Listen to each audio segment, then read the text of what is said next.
welcome to Professional Quotient. These are conversations that build equity. I'm your host, Jason Winningham, and we have a special guest here today, Lynn Cirillo. Hi, Hi, Lynn. Jason. How are you? I'm doing well. Would you like to give yourself a little bit of an introduction to our audience? My name is Lynn Cirillo. I am a veteran of the commercial real estate industry with over 3 decades. I started back in the late 80s when we were still using typewriters, so have grown up through the technology age and all of the changes that we have gone through. I have experienced research from a standpoint of being in your car to using technology and software and even building software to support commercial real estate.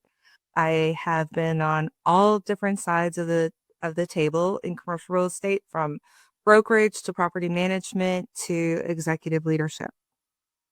That is a wealth of knowledge of the industry for sure. Let me call you back to research in your car. What does that mean for people that don't know? Absolutely. Back in the day when we were working on a real estate transaction, we would actually get in the car and drive to look at properties to gather our comps per se. I was actually in the multifamily industry at the time and brokering multifamily transactions. So I would go in and pretend to rent to get my information on competitor properties and to gather information in a particular submarket, for instance, or to collect market stats to support a real estate transaction. So compared to today, it would be a lot easier to get a lot of those comps and a lot of that information, would you say? What would take me days, I can now get within minutes. Isn't that ironic? Wow. Okay. So that's really awesome. And you have been in commercial real estate. Has that been your only industry? Yeah, it actually has been Awesome. Well, what got you into that industry to begin with? kind of funny, but when I started school, my focus was archaeology. And I was really into archaeology and the research and all of the information that you could get. I loved the history. And my dream job was working for National Geographic as an archaeologist. I quickly learned that that was not going to work out for me for many reasons. And part of that was understanding myself better and what I was going to thrive at. And I ended up on the other side of the dirt. Was it somebody that you knew, or was it just happenstance of a job that opened up? It was happenstance of a job that opened up while I was going to school.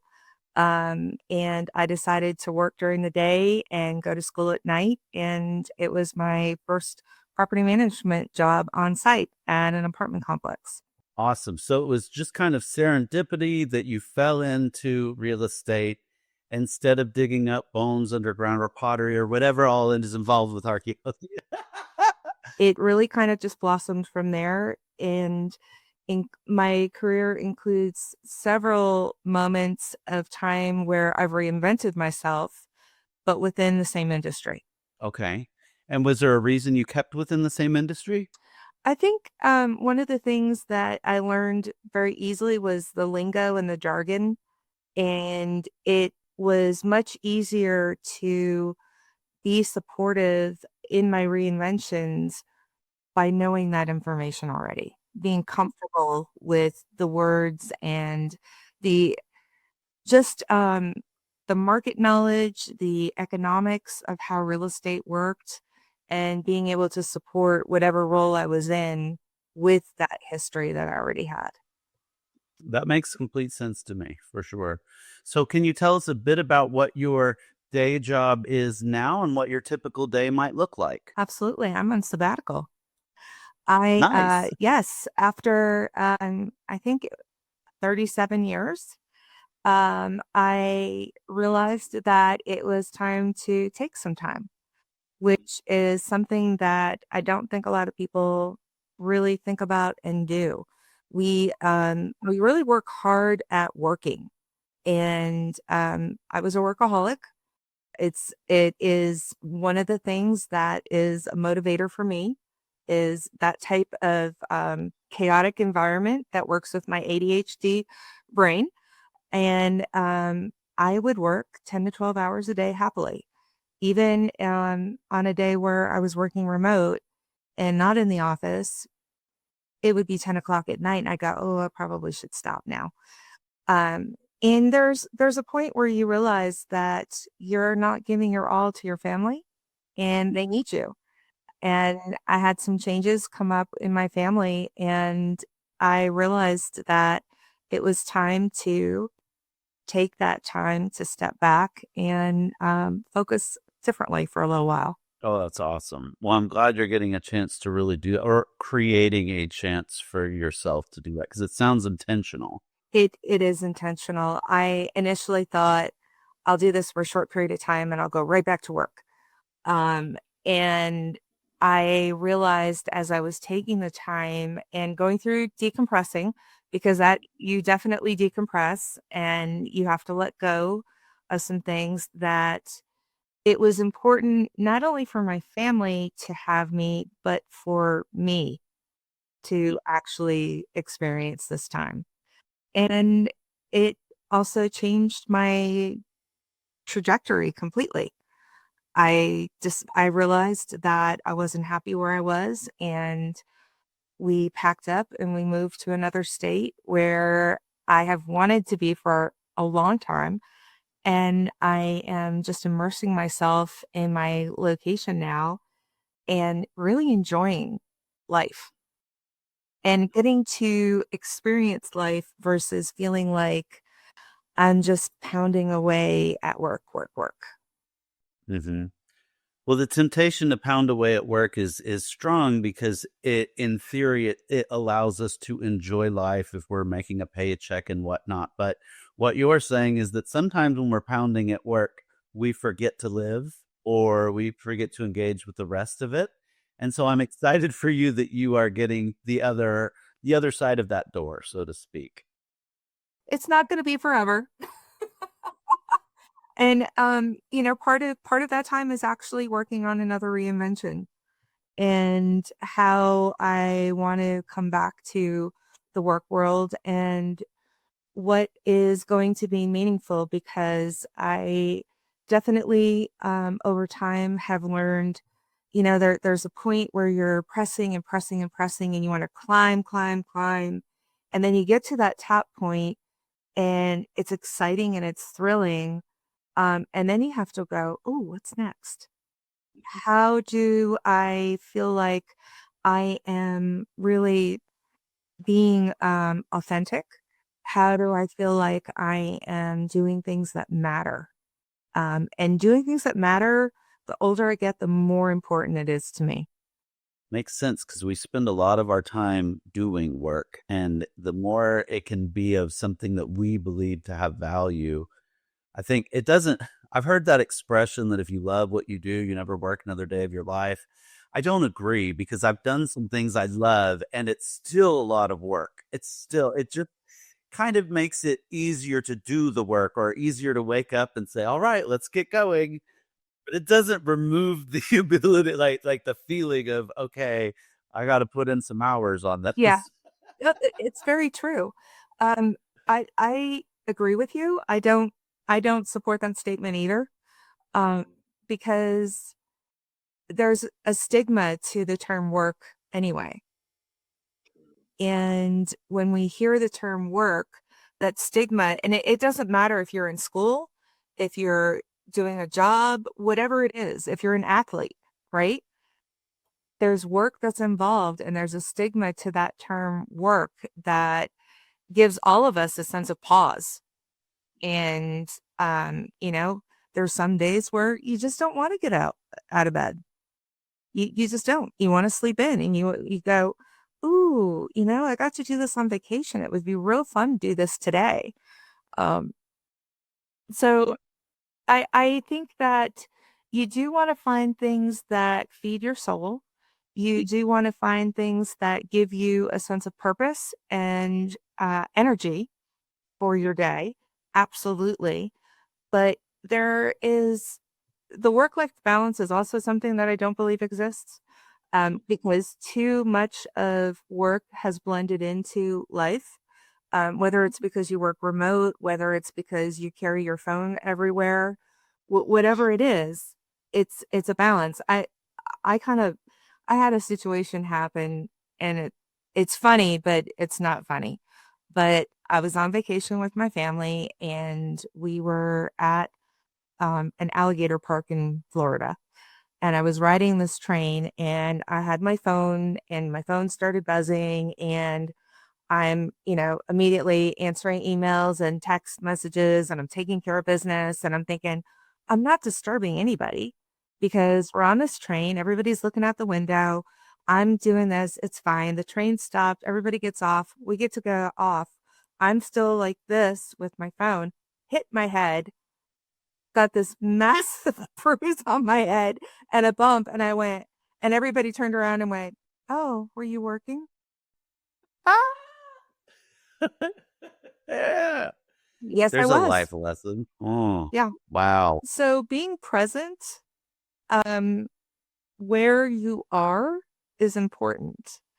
And it's hard to have a work-life balance because technology allows us to be available all the time. Absolutely. Sure does. Well, the Professional Quotient podcast is really about having conversations around our portfolio of professional equity because the PQ, our professional quotient, is how good we are or how adept we are at really utilizing our professional equity. And our equity is just like financial equity, where you can invest in it and you can leverage it and you can get dividends from it. Our professional equity is built up of our experiences, our education, our skill set, our knowledge, and our network, our community of people. Out of your own personal portfolio of professional equity, what would you say has the most value? I would say the ability to engage with people and understand people, um, which is something that one of my mentors taught me back in 2004. And it was a trajectory turn for me at that time because I was younger and I was so focused on myself that I didn't realize not only was I only focused on myself, but I wasn't understanding the people that were around me. And I went through a disc profile, and which the disc profile is a very the first time you have it done, it can be a very eye-opening experience, and you can be a bit offended by yourself, which I was.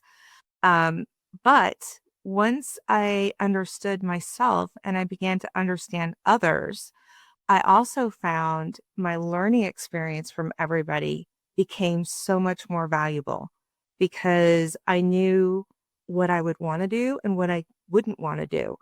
And what I started doing, and it's one of my favorite things, and it's a little silly, but it's kind of my nugget of experiences. And it's the WW blank D.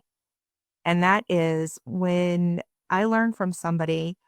And when I say learn, I mean everybody around you is somebody that you can learn from. It doesn't matter what level they're at, what title they have. None of that matters as much as learning from them and taking these nuggets that you can use to have a better understanding, to be a better person, to be a better leader, to be whatever it is that's important to you.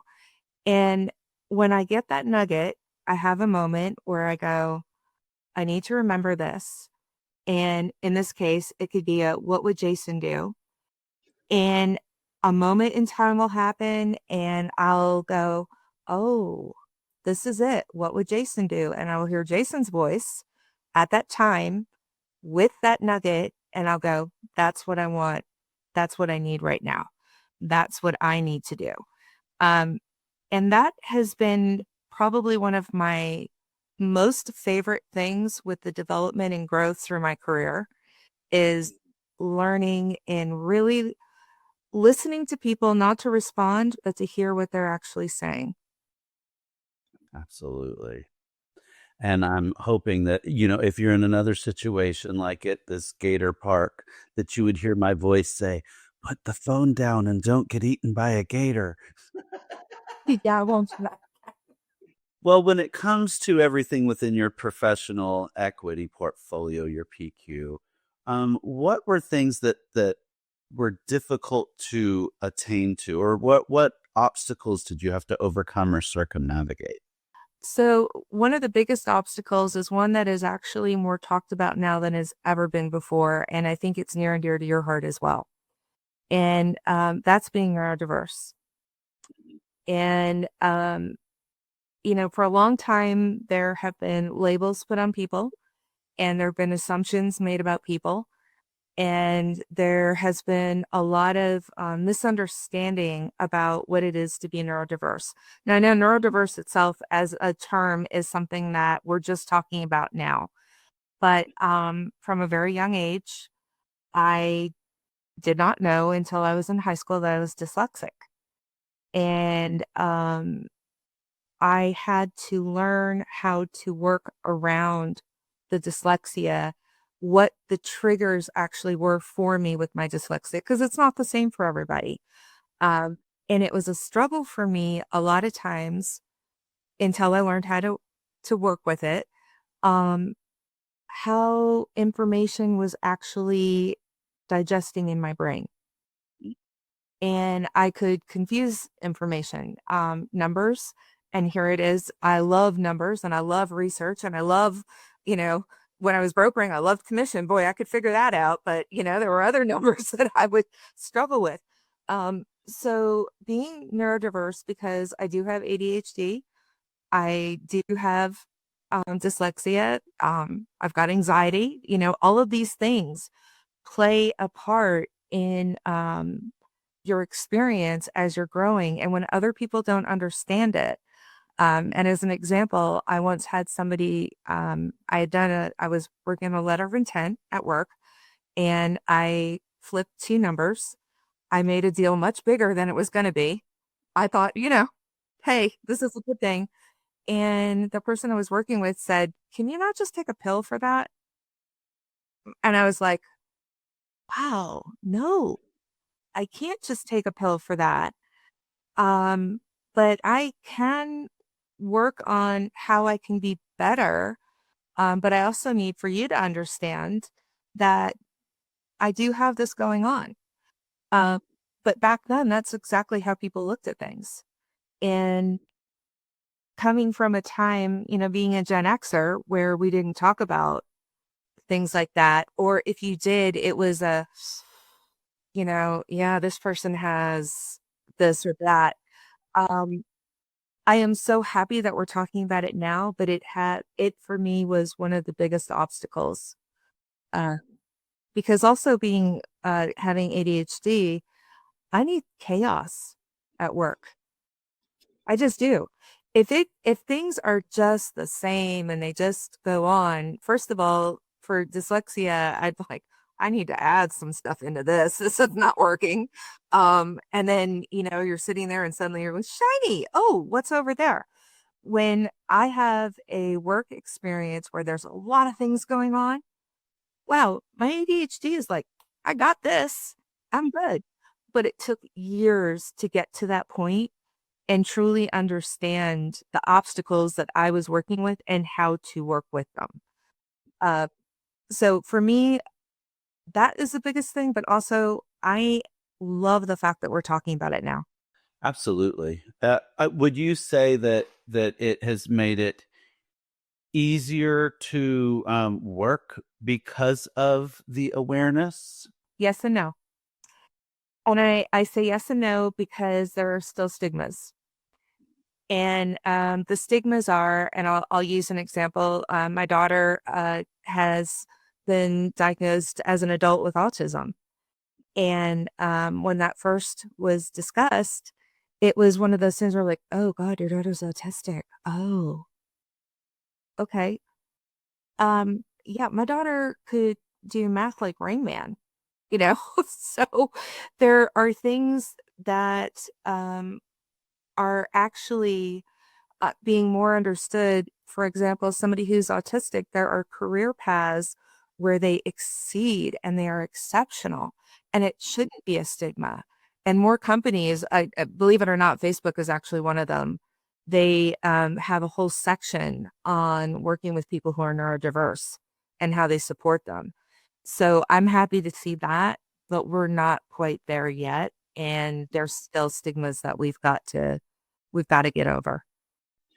Well, sure, because there are negative associations with some of our historical use of these Yeah. terms that if and I too have discovered very late in life that I'm on the autism spectrum and ADHD, but something that had I been diagnosed at an early age, there are certain tools you've learned and whatnot. But even still, it creates this, how much do I want to share? Because they might think I'm unable to communicate or I'm unable to participate or to contribute and add value, which is a very unfair assessment, especially because each person is unique with whether they're on that spectrum or any other spectrum in life.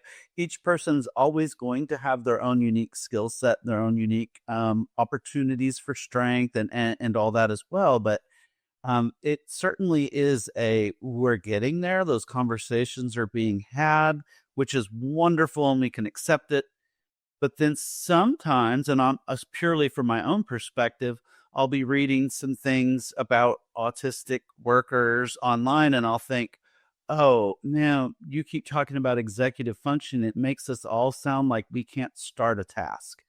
And while that is a challenge switching from one to the other, and sometimes there is sometimes I will see the steps 2 through 10, but not step one. But now we have so many more tools that's really mitigated. So I can kind of go into a chat GPT or a Gemini now and say, here's what I'm trying to do. Here's everything I already know how to do. What's my first step? And then it can just really help you get going. And so we're living in a day and age where it should be a lot easier to contribute no matter what. And I hope we continue on that path of really learning and accepting and growing as a culture. I do too. I think it's going to take people like you or like me who aren't afraid to talk about it and are willing to put it out there and say, hey, this is going on. This is what I'm dealing with, but I am fully functional. Fully functional. Exactly. Absolutely. Well, being a data person, can I ask you, how does data influence your approach to leadership? Absolutely. Um, that actually is one of the things that I've utilized to make decisions. I love data, whether it is financial data for the company and what a department is doing, or where expenditures are, or what employee turnover is, or what our customers and clients are doing. Data is essential. From a when you're just working day to day, you don't see the big picture. But when you look at charts and graphs and you really take a look at history, data tells a story, and it's a real story. And that, I think, is one of the most important things, is that when you're using data from actual experience, it's authentic. It's real. So it kind of takes out the emotional aspect of it and just gives you something that's scientific Yes. or I okay, love awesome. fact versus emotion. Okay. That's definitely I'm one of kind my of the things. opposite on the other end a little bit Mhm. because I'm oftentimes swayed by how I feel about it. Sure. But I love that there's so many different types of thinking and so many different types to approach, but data is a huge one where that really is something that we can leverage and utilize better.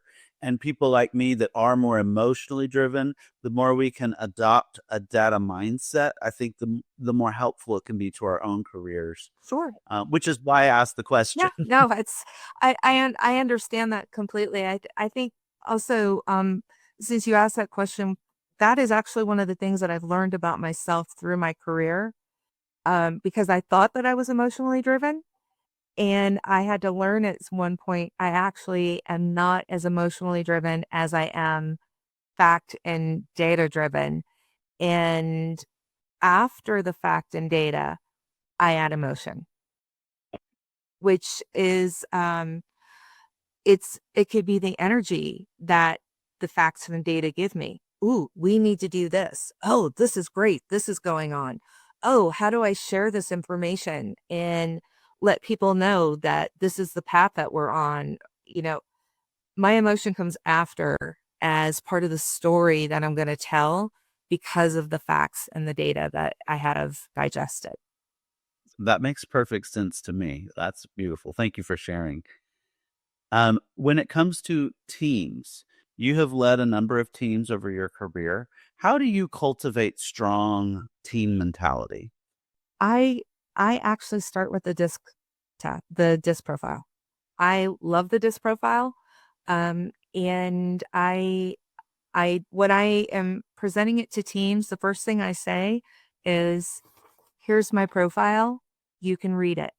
I'm going to be as open as possible with you, and you can be as open as you want to be with the team. Uh, but the profile itself, because I learned so long ago how it truly reflects who you are, whether it's perception about you or how to communicate with you or what type of what your dominance is, what your steadiness is, how you communicate. All of those things are addressed in it. So, from a manager standpoint, doing it with your staff, you go, oh, okay, this person needs me to be on point this way with them in order for them to hear and learn. And this one needs this to hear and learn. One of the questions that I also ask along with the disc is, what is your preference as a new person? When you come in, do you want hands-on training? Do you want visual training? Or do you want verbal training? Or do you want all of it? How do you learn? Because I can't help you and help you grow if I'm trying to shove things at you my way, right? It's like, everybody goes, "Do you have a training program?" And it's like, "Yes, but it's adaptable and it's flexible because this is an individual and we can't just go, this is how you're going to learn and expect miracles." It doesn't work that way. You really have to get to know people. So the disc profile is really my starting ground. It's one-on-one with the person and then as a team where we can talk about things and bring some humor to it. And that's also why I start with myself and I'm very honest about things like that are in the perception. Well, you see yourself as being happy or excited about something, and other people go, oh no, don't talk to her right now. And you go, that's the perception. And people go, yeah, that's exactly how we perceive you. Well, that's a turning point when people realize how they're perceived because we always assume that what we think we're putting out is what people are receiving from us, but everybody receives differently. So that is a huge piece of building a team is them each understanding their individualness, what they all bring to the table so that they can better work together.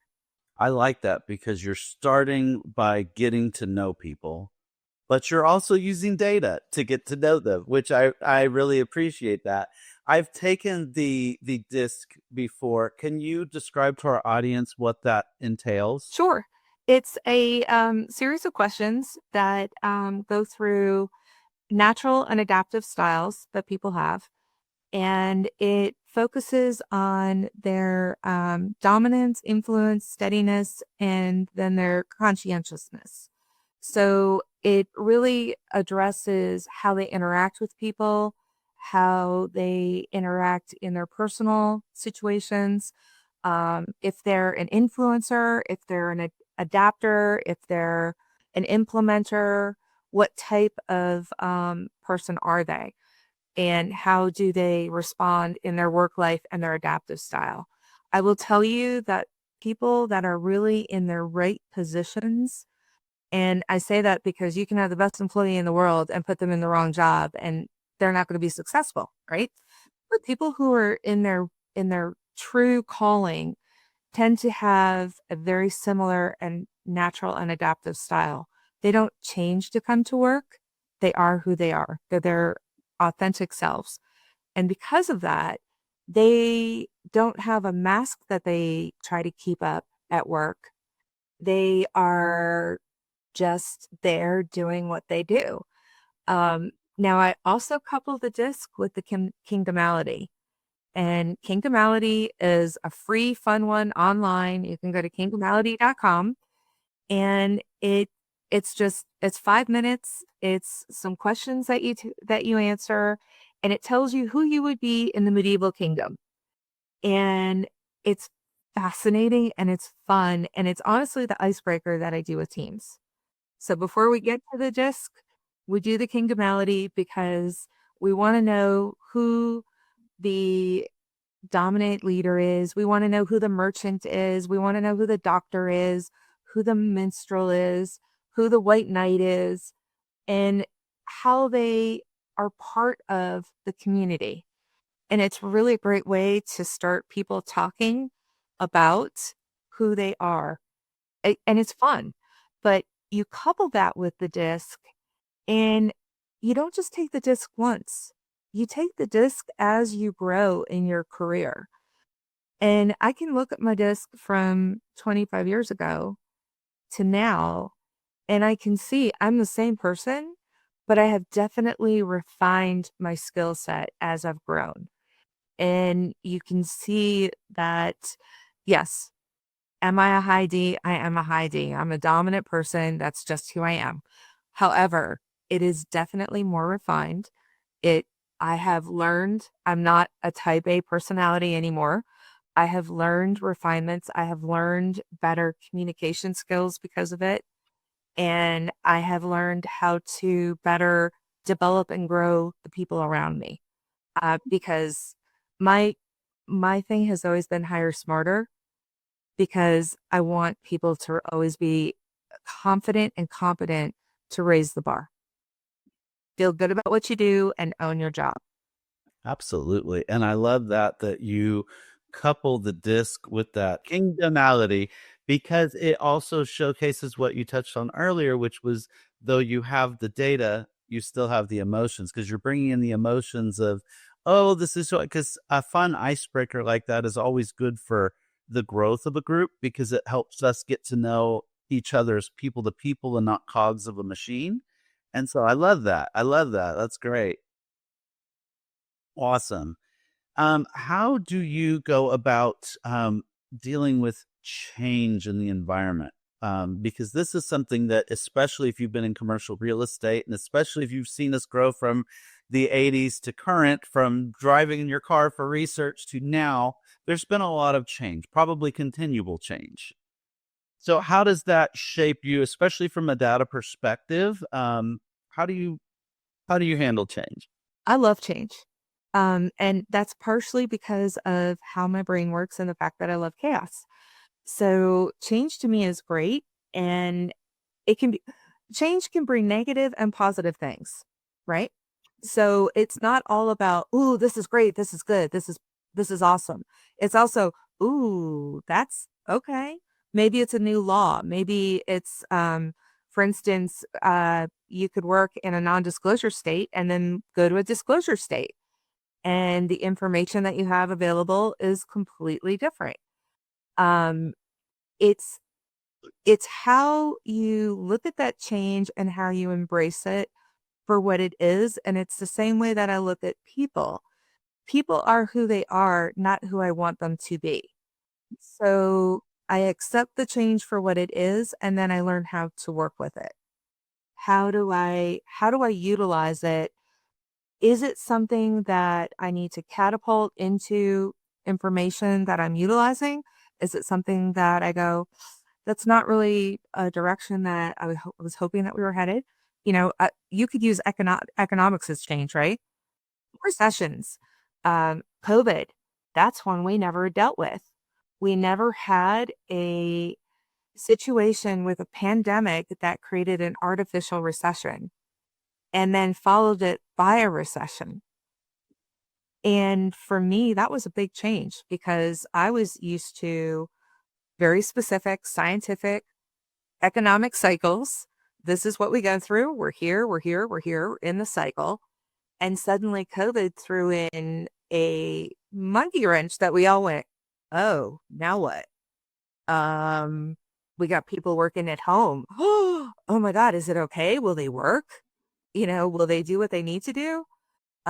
Will the business still be able to run? That was an immediate change that all of us faced. We had to wear masks. There were so many different things, and we had so many personalities with that change going, well, I don't agree, and I agree, and I want this, and I want that, and you should do this, and you should do that. Um, that was probably the scariest change that we've seen as far as our normal day to day life. And I kind of looked at it and I went, I've worked remote before. That's fine. My preference is to be in the office and I love to be around people. So, how am I going to do the work from home and feel good? I am going to start using Zoom and Teams and I'm going to start talking to people all the time. And all of a sudden, I remember this one day where my Teams was just ringing and I was like, well, I don't have a call. I looked at my calendar and I went, I don't have a call right now. And I answered it and it was somebody just calling me. And I went, oh, that's how we do things now. That's, this is so different. It was a huge change. We went from the phone to being comfortable on video talking to each other. And that was the new phone. And the truth is that now when I talk on the phone, I'm like, I'd rather see you. It feels better. But it took some work to embrace that and be comfortable being on video. We'd all done webinars, right? We'd been on WebExes, but when you're one on one with somebody or that's your new phone, um, to just talk directly, it was different. It was very different.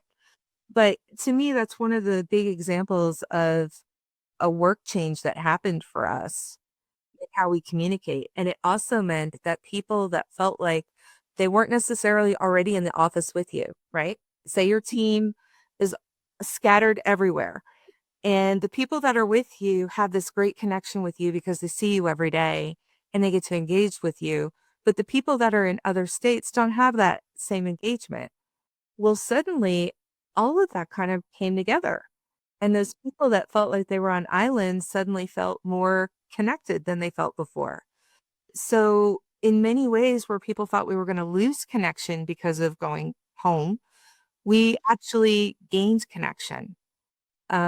So to me, that's one where at first I went into this is uncomfortable mode to wow, this is great. Look at this change.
immediate change that we weren't prepared for. Most change we have we have it just kind of goes like this and it happens, right?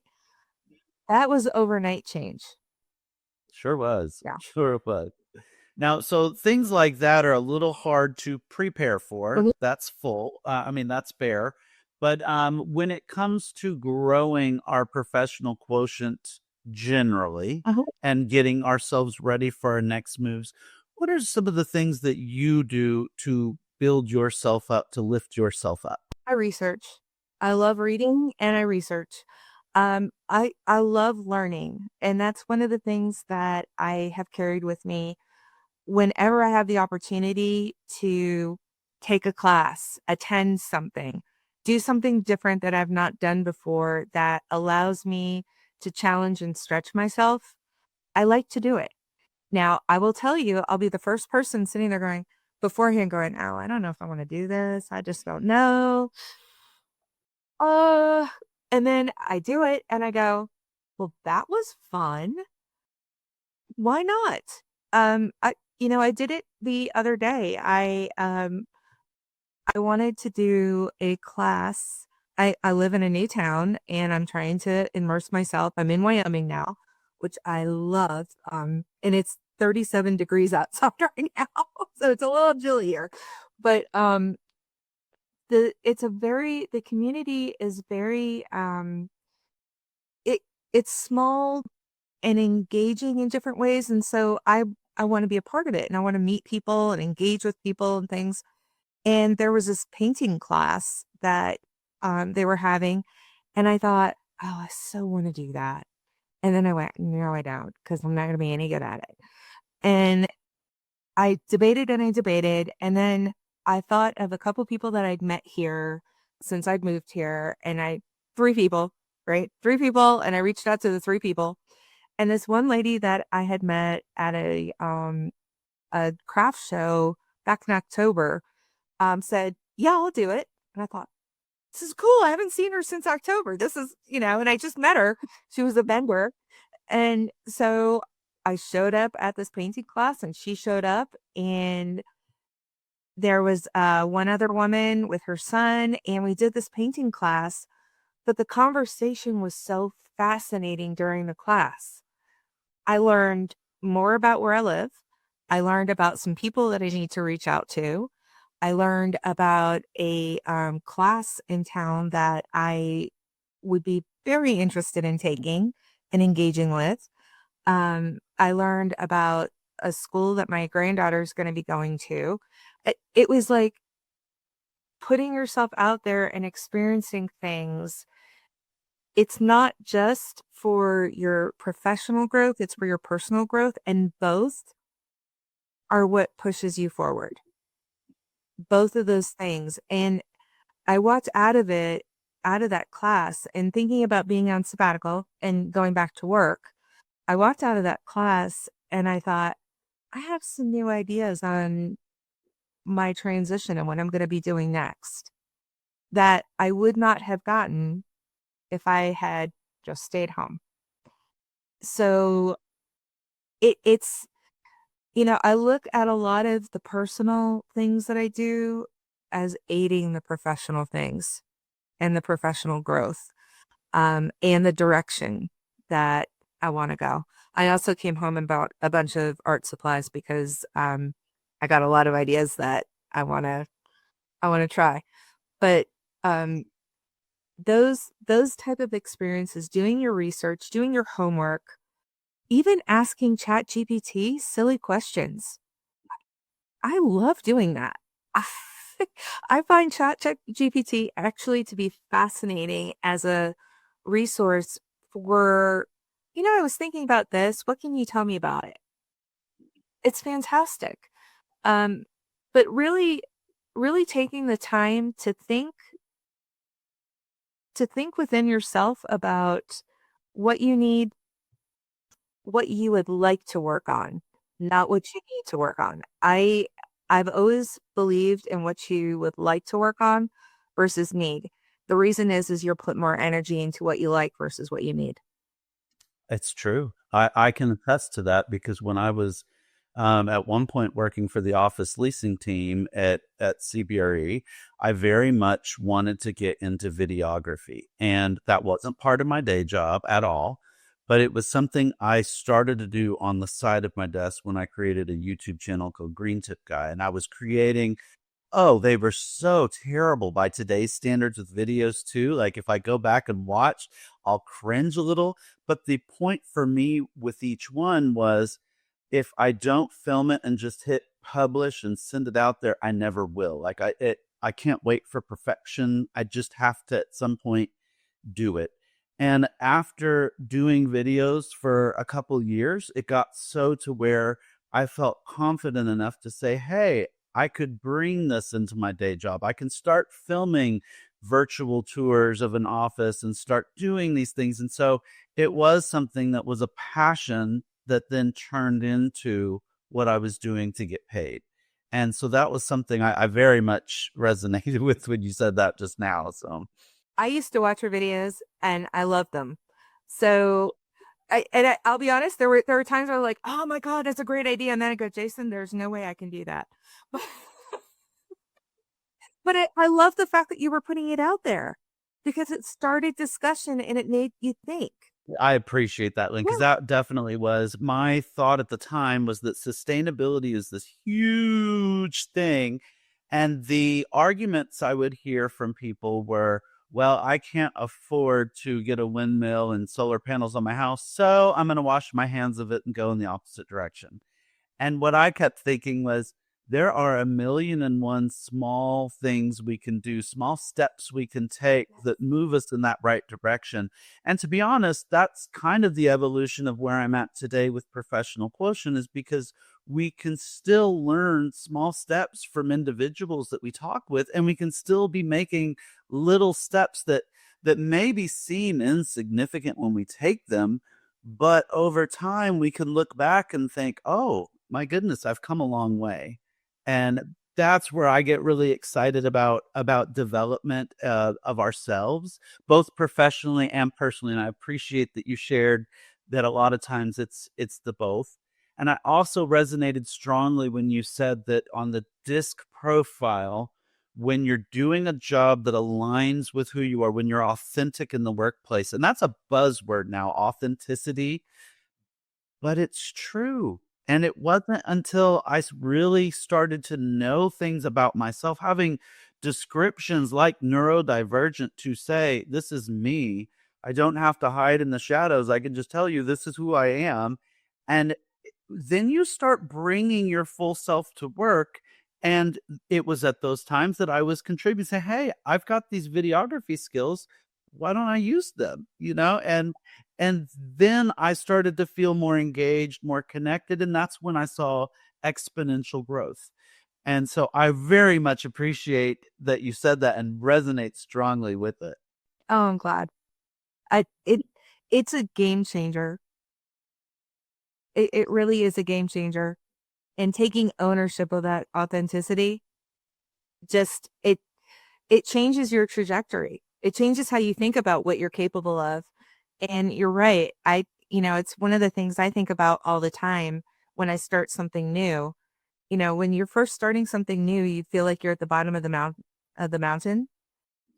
And then all of a sudden you realize you're already halfway up. And but it's only because you started. If you never started, you just stay at the bottom of the mountain forever. So taking those steps forward, and I'm a change person. I embrace it. I like it. I love learning. I love reinventing. I don't always want to do the same thing because I need that chaos because that's how my brain works, which is really kind of funny because I love data, which is, data is very in the box, right? Data is what it is. So I have that very in the box thing. And then I have outside the box where I am like this chaotic mess that I love to embrace and experience, and do things and learn and grow. But I think that there are people that do better because of how they're built. in a job that they can count on relying this, I'm going to do this, and this, and it's perfect for them. And there are people that want to bring more of their personal self into what they're doing to feel the fulfillment, and it's perfect for them. And then there's, others that are like, I need it all over the place and I need something just crazy happening every day. Me. And it's good because all of these differences are what makes work work, right? It's what makes life work. When you look at your friends even, and how many of us have friends that are at work, which I'll be honest, back in the day when I started working, you did not make friends with who you worked with. And that's a big change. You weren't friends with the people you worked with. They were at work. You knew what they did at work, but you didn't know anything about them outside of that. And now, we have work friends, absolutely, who are true, beautiful, wonderful friends. And you have your friends that you don't work with, and they blend. It's beautiful, but that is one of the changes that we've experienced. And along with that, we have been able to really, and again, this needs more work. It needs a lot more work. But we have been able to accept people more for who they are than who we expect them to be because we know them better now. And it's not this, I go to work and I work with these people. And if I see them in the grocery store, I go, are you? Yeah, hide the eyes. Uh-oh. We're not at work. I shouldn't talk to you. Yeah, exactly. It's so true because when I very first started in the professional world, I very much thought, and I remember telling myself while driving into the office, you don't make friends here. This is where you put in your time and then you go home and you have friends and family outside of work, but you must keep them separate. And I'm so glad that that got torn to shreds almost immediately because one of the very first people I met in the office place turns out to be who I still connect with almost daily at this point. And it was a relationship. She taught me so much about how engagement and how stepping up for volunteer opportunities really helps you to grow your network and grow your professional skills. And so had I not made friends with her, Mhm. I wouldn't have grown or done half of what I've done. I'm sure of Yes. it. And so I'm so excited that my expectations on that were just blown out of the water. I love that. I absolutely love Mhm. that. One of my first mentors, one of my first jobs, and this was, coming in my late teen years. Um, I worked for this woman who I was blown away by her brilliance. I think I was about 17 or 18 years old, and I just thought she was amazing. And it was a little retail shop that I worked in, but there was another store in the retail. It was a little uh, like a commons where there's several little shops. There was another little store that I liked better than the one I worked in, and a job opened up there. And I heard all these terrible things about the manager, and I was like, surely it can't be that way. And I decided to apply for the job, even though I got all of, this feedback of, you don't want to work there. And I'm like, but I love that store. I want to work there. And she was my manager at the time. And I had just this reverence for her. So I went to her and I talked to her about it. And she said, well, here's the thing. You're a great employee. I love you being here. I don't want you to leave. But if you don't try, you'll never know. And I was like, okay. So I tried and I got the job and I left my this woman who I thought was absolutely amazing. I worked at the other store for 2 weeks. I found out what that manager was like. And I went back to her and she said, well, I've already filled your job. So your job's not available. And she said, but I'm going to say this to you. Take this as a lesson. This is an opportunity to learn. You didn't fail because you tried. And she said, I know that you feel like you failed right now, because you had all of this information, you took this step, you went outside, you tried it, and it didn't work out, and you learned that what you had heard was true. Um, but you would have always wondered if you hadn't done it. And that has always, now, of all things, I found her probably about 10 years ago. Like, this is the mid 80s probably. And I found her about 10 years ago on Facebook. We reconnected on LinkedIn as well. And she has always been like, I have always heard her words when something comes up. You're not going to know if you don't try. And it's not a failure if you try. It's an opportunity and a learning experience. And it's stayed with me forever. I've loved that piece of information because it has given me the courage, even though that first time could be seen as a failure. It was disappointing. It was by far disappointing. But I've looked back at it and I've gone, if I hadn't tried that, yeah, I would have been chewing on it for a long time. For sure. But also I would not have been in the job market and had a friend say, "Hey, you need to go over to this property. They're looking for somebody in the office, and it's a great opportunity for you to get into real estate and learn more about it." And me go start that first job in real estate. Oh, that's awesome. That is really awesome. So it really just brought you into what became your lifelong career. Oh, that's awesome. Very cool. Thank you for sharing that story. I love that. Well, if someone were wanting to follow in your path, say they want to be this data driven professional, whether they're leading teams or working in research, what kind of advice would you tell them? I would tell them that everybody around them is important and to listen to everybody and learn from everybody and truly understand, if you want to be in data, you need to be able to respect the information that you're given, whether you like it or not. And that is one of the hardest things sometimes, because you may have people around you that want to influence a different story than what the data tells. And they will want you to manipulate. They will want you to try to create a vision that doesn't exist. And that's where being a fact person is so important.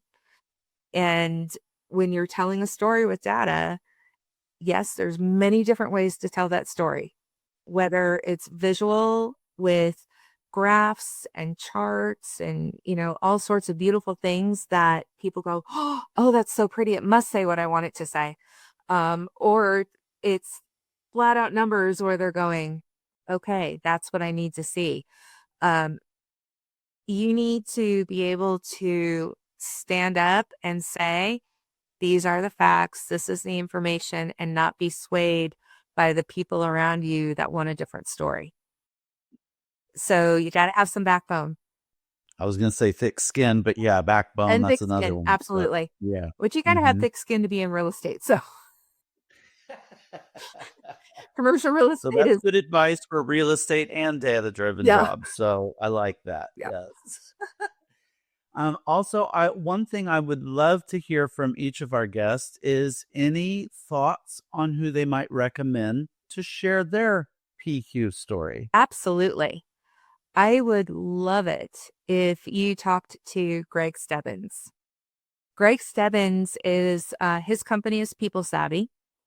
And he's also an author. He's written for Forbes, Wall Street Journal. He's got published books on Amazon.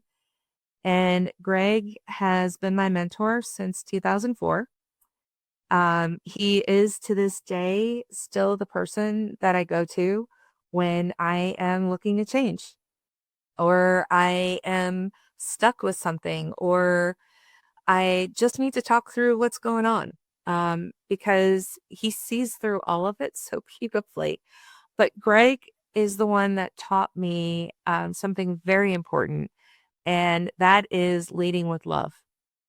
And leading with love is so much different than leading with control, iron fist, assumption, so many things that really destroy or push down people.